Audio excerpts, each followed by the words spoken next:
Hatting KS er et selskab, som ejes af de danske svineproducenter gennem medlemskab af andelsslagterierne.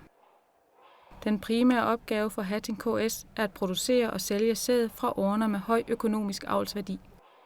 Hatting KS har over 2.000 KS-orner på 8 KS-stationer fordelt over hele landet. Alle KS-ornerne hos Hatting KS kommer fra toppen af det danske avlssystem, Danavl. Danavl driver avl med de 4 racer: landrace, Yorkshire, Hampshire og Duroc. Landrace er den race, der er avlet længst med i Danmark. Racen er meget frugtbar og bruges sammen med Yorkshire til produktion af LY-krydsningssøer. Yorkshire er ligeledes en frugtbar race. De 2 hvide racer, Yorkshire og landrace, avles som hunddyrlinjer.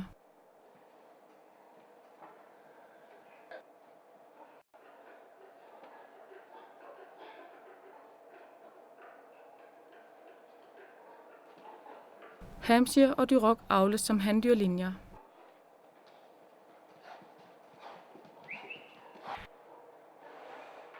Hampshire har en høj kødprocent, og den bruges sammen med Duroc til produktion af HD-krydsningsorner.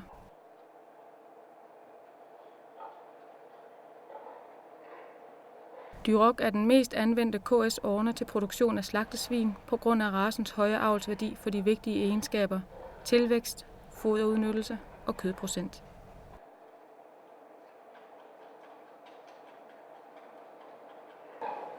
Udover de 4 rene racer er det muligt at købe sæd fra krydsningsornerne HD, YD og LY.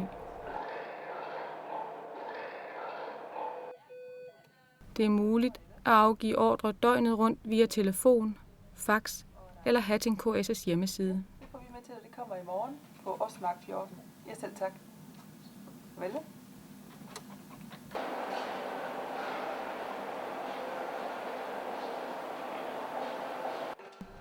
Fremstilling af sæd til kunstig sædoverføring stiller store krav til hygiejne og temperaturforhold.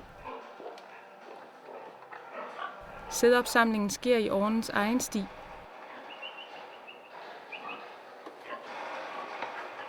Det giver trygge rammer, især for de unge, uerfarne orner, der hurtigt får lært at springe på bukken.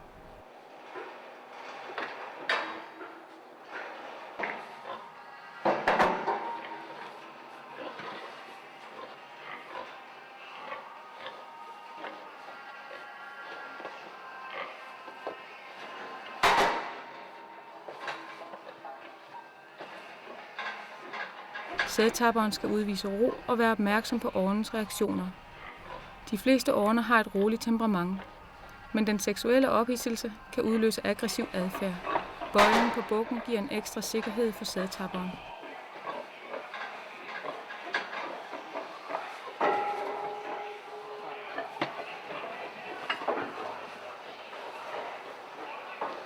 Sædopsamlingen skal ske så hygiejnisk som muligt.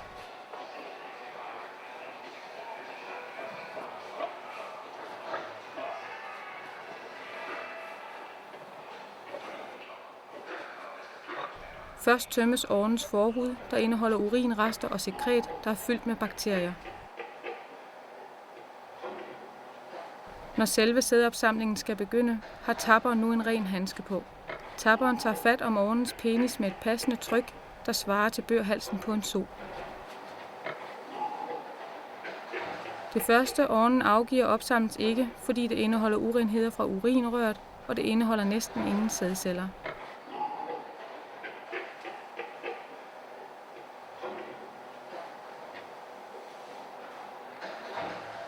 Sædopsamlingen varer ca. 10 minutter.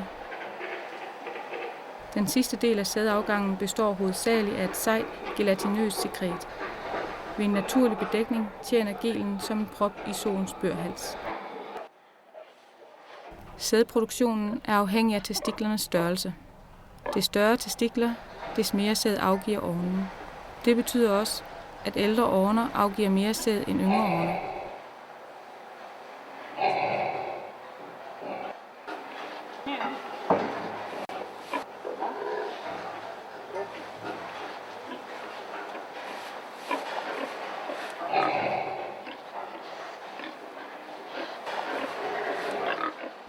En fast kontrolprocedure sikrer, at årens identitet følger sædopsamlingen frem til sædlaboratoriet. Mellem sædafleveringsrummet og laboratoriet er der en barriere, der sikrer, at smitstoffer og skidt fra stalden ikke kommer i kontakt med dunken fra laboratoriet. Stregkoden for årenen og den ansvarlige sædtapper scannes ind i EDB-systemet.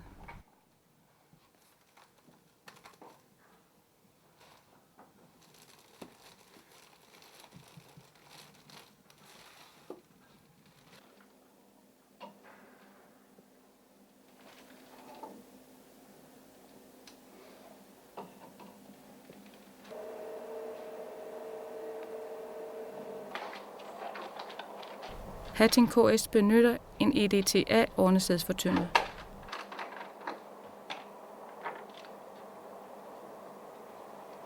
Inden brug tilsættes antibiotika for at modvirke bakterievækst under opbevaringen.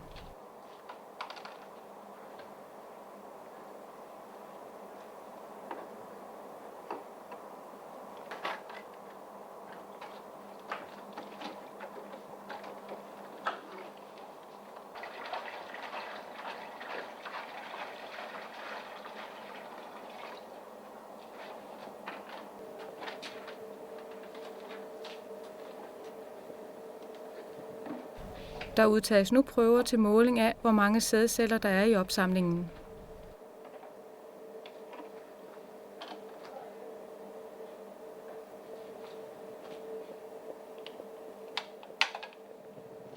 Samtidig vejes sæden for at kunne beregne det antal sæddoser, der kan laves. Alle sædopsamlinger kontrolleres i mikroskop af trænet personale.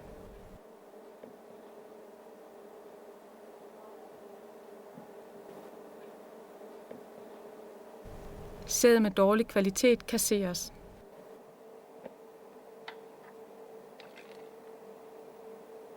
Sæden fortyndes i 2 trin. Sædens temperatur kontrolleres under hele fortyndingsprocessen.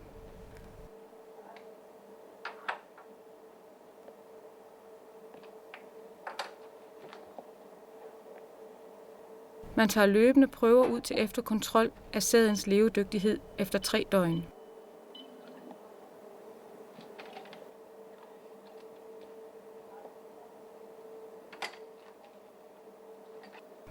Prøverne opbevares ved 16-18 grader Celsius.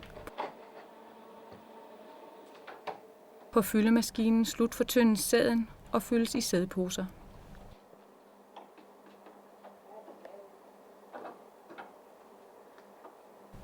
Sædposen skal kunne identificeres med dato, race, årnenummer, batchnummer og KS-station.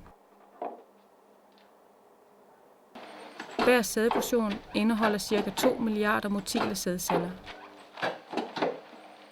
Fyldemaskinen har en kapacitet på op til 1.200 poser i timen.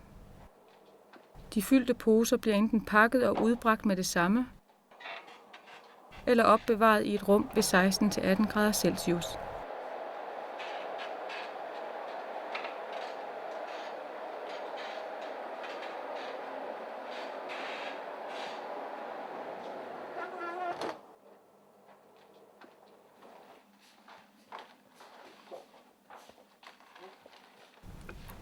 Sædposerne pakkes i flamingokasser, der beskytter mod temperaturudsving under distributionen og efter aflevering hos svineproducenterne.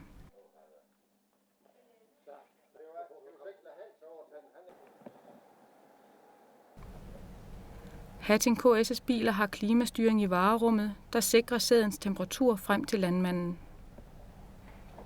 Hatting KS kører ud med sæden tidligere om morgenen, så insemineringsarbejdet kan passes ind i arbejdsdagen hos den enkelte svineproducent.